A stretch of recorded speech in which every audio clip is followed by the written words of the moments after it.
నేను రాసుకొచ్చిన కథలోని మన హీరోకి మాటలు రావు, మన హీరోయిన్ కి చెవులు వినపడవు.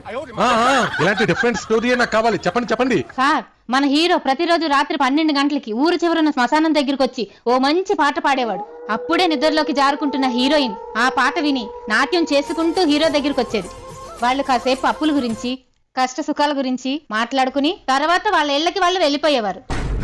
ఒక రోజు పుట్టు గుడ్డోడైన హీరోయిన్ వాళ్ళ బాబాయ్ శ్మశానంలో చేతబడి చేస్తున్నప్పుడు అతని కంట్లో వీళ్ళిద్దరూ పడ్డారు. కళ్ళు లేని వాళ్ళ బాబాయ్ కాళ్ళు లేని హీరోయిన్ వాళ్ళ నాన్న దగ్గరికి వెళ్లి వీళ్ళిద్దరి గురించి చెప్పాడు. కాళ్ళు లేని వాళ్ళ నాన్న కోపంతో పరిగెత్తుకుంటూ వెళ్లి సైకిల్ ఎక్కి కిక్కు కొట్టి గుర్రం మీద టుక్ టుక్ టుక్ టుక్ అంటూ వెళ్లి జంగు పట్టిన శ్మశానం గేటు దగ్గర ఆగాడు. బొక్కపడిన ఫ్యాంటు జేబీలో నుండి గన్ను తీసి హీరో గుండెల్లో గురిపెట్టి టిష్యామని కాల్చాడు. ఆ గన్నులో నుండి 2 బాణాలు సుర్రుమంటూ వెళ్లి హీరో గుండెల్లో కసక్కమని గుచ్చుకున్నాయి. ఆ నొప్పి తట్టుకోలేక హీరోయిన్ గిలగిలా కొట్టుకుని చచ్చిపోయింది. ఇదే సార్ నా కథ. ఎలా ఉంది?